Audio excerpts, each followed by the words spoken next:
এখনো শাহজাহানের বীজ ওখানে আছে কিছু।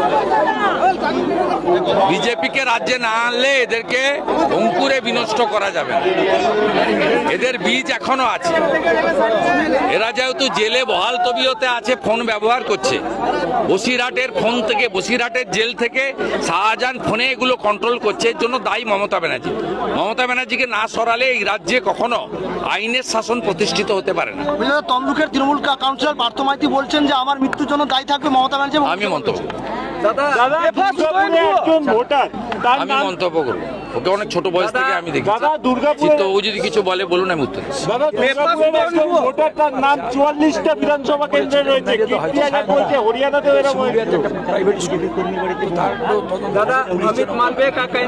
পোস্টমর্টম রিপোর্টে অন্যরকম করে দিয়েছে। আপনারা আগে ধরেন না, শেষ হয়ে যাওয়ার পরে ধরেন। পোস্টমর্টম রিপোর্ট আমি জানি সব, আমাকে বলে আমি এমন ফরেন্সিক করলে এখন কি হবে? ভিসেরা রিপোর্ট আসতে 2 বছর লাগে। বলুন দাদা, দুর্গাপুরের একজন ভোটার, তার নাম 44টা বিধানসভা কেন্দ্রে রয়েছে। এই জন্য এসআইআর এর বিরোধিতা করছে তৃণমূল, এই জন্য এসআইআর এর বিরোধিতা করছে তৃণমূল। এই 44টা ভোটার উনি নিজে একটা দিতেন, 43টা অন্য লোক তৃণমূলের লোক গিয়ে দিয়ে আসতেন। বিকালবেলা ক্যামেরা বন্ধ করে 4টে থেকে 6টা তৃণমূল, যেখানে বিরোধীরা দুর্বল এজেন্ট দিতে পারে না, সেখানে বুথ দখল করে। আপনি পঞ্চায়েতে অর্জুননগরে মানব পড়ুয়ার লিড কত জানেন? 16,000 ভোট আছে, 12,000 লিড দিয়েছে।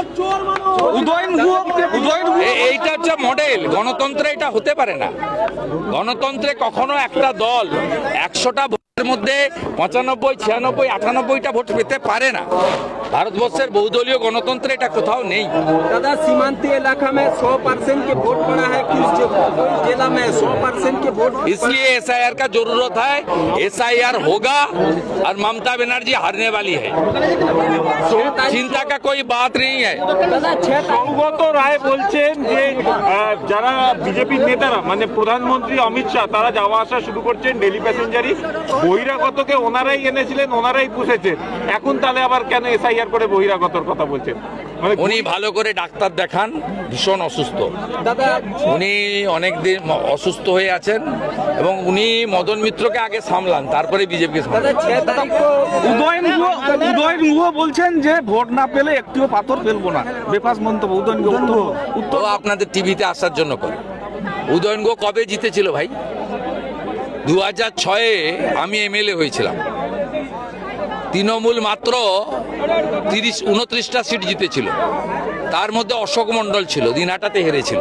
2006-এ যেদিন বামফ্রন্ট 235 সিট পাচ্ছে, সেদিন দিনহাটাতে কমল গুহর বেটা অশোক মণ্ডলের কাছে 2021-এও নিশীথ প্রামাণিকের কাছে হেরেছেন, জিতেছেন তো বাই ইলেকশনে ছাপ্পা মেরে। আর 6 মাস পরে উদয়ন গুহকে প্রাক্তন হতে হবে, পেট ছাপিয়ে রাখুন। হুমায়ুন কবির বলছেন যে ভোটের কোথায় কিভাবে রিগিং হয় তিনি জানেন, সেটা সম্বন্ধে তিনি বলছেন। হুমায়ুন কবির উনি আগে স্পষ্ট করুন, ভিতরে থেকে দর বাড়াবেন না সত্যিকারের বিরোধিতা করবেন? আগে তৃণমূলটা ছেড়ে বেরিয়ে আসুন, উনার সব কথার উত্তর দেওয়া যাবে এবং উনি কি করতে চাইছেন সেটাও বোঝা যাবে। তো উনি বারে বারে ভিতরে থেকে সব বলেন, ফাইনালি তিনি কম্প্রোমাইজ করেন। दादा, 6 तारीख को हुमायूं कबीर बाबरी मस्जिद का शिलान्यास करेंगे, ऐसा घोषणा किया है। कितना बार बोलूंगा? कल तो मैं बता दिया, ये कम्युनल भड़काने के लिए ये सब कर रहा है। चुनाव आ रहा है, मुस्लिम वोट, बेरोजगारी और विकास नहीं हुआ, गरीब मुसलमान टीएमसी से छूट रहा है, इसलिए फिर जैसे 2021 में सीएए को एनआरसी बता के सब मुसलमान को एक किया था, इस बार इस बाबरी मस्जिद बनाने का बात बोल के ये भड़काने का काम करने का कोशिश कर रहा है। রাজা রামমোহন রায়ের বিরুদ্ধে সংস্কার আন্দোলন চলবে বলছে মিতালি বাগ। রাজা রামমোহন রায়ের বিরুদ্ধে উনি কি সংস্কার আন্দোলন করবে? মিতালি বাগ বলছেন রাজা রামমোহন রায়ের বিরুদ্ধে সংস্কার আন্দোলন করবেন। সোশ্যাল মিডিয়া বঙ্গ বিজেপি পোস্ট করে। না, বিষয়টা হচ্ছে, আমি খুব অনেস্টলি বলবো, এটা ওনার স্লিপ অফ টাং হয়েছে। আমি সবসময় এভাবে বলি না, কিন্তু এদের স্লিপ অফ টাং হওয়াটা স্বাভাবিক, কারণ তৃণমূলের কোনো লোকেরই মাথার ঠিক নেই। এসআইআর, ভুয়া ভোট, মৃত ভোট, আর এত ছবি আপনারা দেখাচ্ছেন। বাংলাদেশি মুসলমানরা পালাচ্ছে, হাকিমপুর দিয়ে পালাচ্ছে, বসিরহাট দিয়ে পালাচ্ছে, পেট্রোপোল দিয়ে পালাচ্ছে। এই যে এত ছবি দেখাচ্ছেন সব চ্যানেল, মানে প্রো মমতা, অ্যান্টি মমতা সব চ্যানেলই দেখাচ্ছেন যে পালাচ্ছে। এইগুলো দেখার পরে বলছে এই লোকগুলো যদি চলে যায় তাহলে প্রাক্তন হব। মিতালি বাগকে তো জিতিয়েছে ডিএমআর এসপি হরি কাউন্টিং হল থেকে মাত্র 6000 ভোটে। মিতালি বাগ তো জেতেনি, ওখানে অরূপকান্তি দিগর জিতেছে। অতএব এটা স্লিপ অফ টাং, কিন্তু মাথা মানে ভয়ে আতঙ্কের মধ্যে তৃণমূলের সবাই আছেন, তাই করছে। কল্যাণ বন্দ্যোপাধ্যায় বলছেন বিহারে জেতার জন্যই দিল্লিতে বিস্ফোরণ, বিহারে জেতার জন্যই দিল্লিতে পরিকল্পিত বিস্ফোরণ। কল্যাণ বন্দ্যোপাধ্যায় বলছেন ওনার সুপ্রিম কোর্টে যাওয়া উচিত।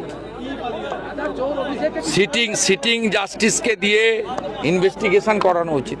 উনি তো, ওনার তো খরচ লাগবে না, নিজেই লয়ার। উনি সুপ্রিম কোর্টে একটা জুডিশিয়াল ইনভেস্টিগেশন চান। এগুলো সব দেশ বিরোধী কথা, জামাতিদের মতো কথা। বাংলাদেশে যা হচ্ছে এখানেও এরা তার প্রতিনিধিত্ব করছে। এরা উদার চেতনার রাষ্ট্রবাদী দেশপ্রেমিক নয়। একাধিক নোটিশ